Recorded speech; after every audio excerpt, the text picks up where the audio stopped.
सुबह के 4 बजे कनक का फ़ोन बजा। फ़ोन की घंटी सुनते ही कनक का दिल किसी बुरी आशंका से धड़क उठा।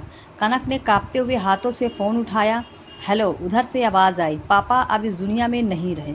क्या, कब?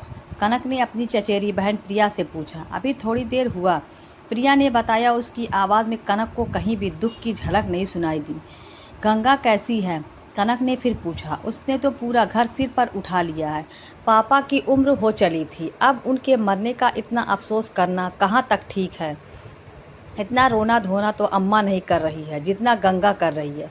दीदी, आप जल्दी ही आ जाइएगा, क्योंकि मृत शरीर को ज़्यादा देर तक रखना ठीक नहीं है, प्रिया ने कहा और फ़ोन काट दिया। कनक अपने पति के साथ अपने मायके पहुंची। अब तक मायके के नाम पर बड़े पापा ही थे जो उससे बहुत प्यार करते थे। कनक के माता पिता पहले ही इस संसार को छोड़कर चले गए थे। भाइयों को कनक से कोई मतलब नहीं था। उनके मन में हमेशा डर बना रहता था कि कहीं कनक अपना हिस्सा मांग ना ले, जबकि कनक को मायके की जायदाद से कोई लेना देना नहीं था।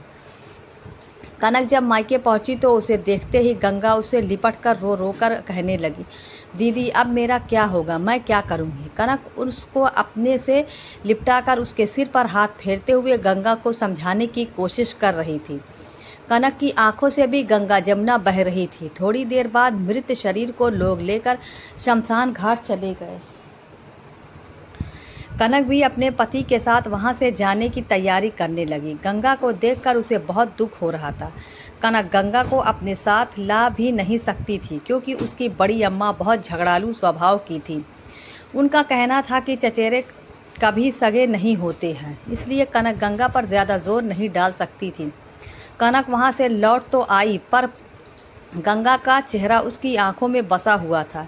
गंगा के विषय में सोचते हुए कनक रोने लगी। उसके मुंह से निकला, हे ईश्वर, यह आपका कैसा न्याय है। मैंने तो सुना था कि आप पापियों को दंड देते हैं, तो फिर उस निर्दोष मासूम गंगा को किस पाप की सज़ा मिल रही है।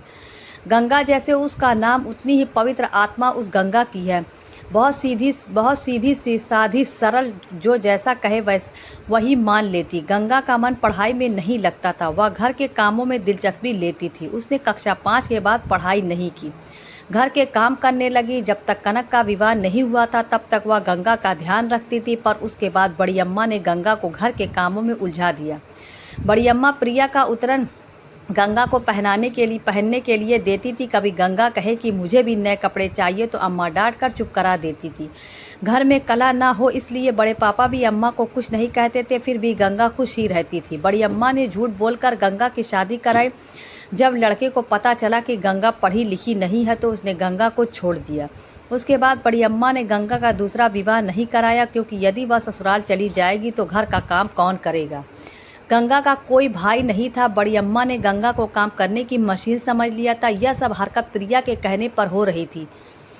बड़े पापा के पास धन दौलत और ज़मीन जायदाद बहुत थी। प्रिया सब पर अपना अधिकार चाहती थी। गंगा ज़रूरत से ज़्यादा भोली थी, जिसका फ़ायदा उठाकर प्रिया ने पापा के रहते ही वसीयत अपने नाम करवा ली।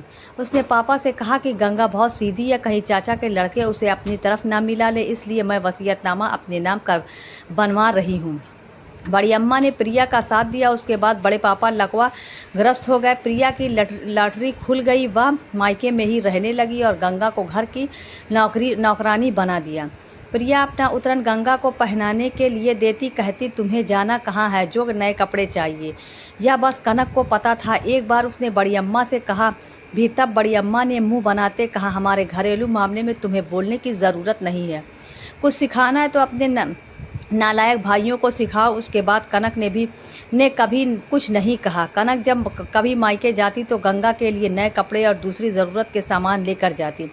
यह भी प्रिया और बड़ी अम्मा को पसंद नहीं आता था, पर कनक उनकी बात नहीं सुनती और सामान गंगा को देकर आती। बाद में वह नया सामान प्रिया खुद लेकर अपनी उतरन दे देती थी। यह बात कनक को गंगा ने ही बताई थी। आज जब बड़े पापा नहीं रहे तो गंगा माँ के रहते हुए भी अनाथ हो गई।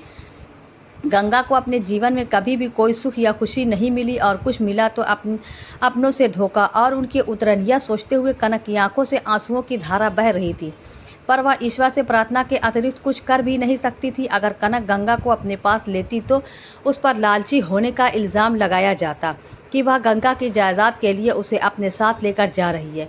कनक ने गहरी सांस ली और बड़बड़ाने लगी। अब जो ईश्वर को मंजूर होगा वही होगा। अगर आपको हमारी वीडियो पसंद आई तो वीडियो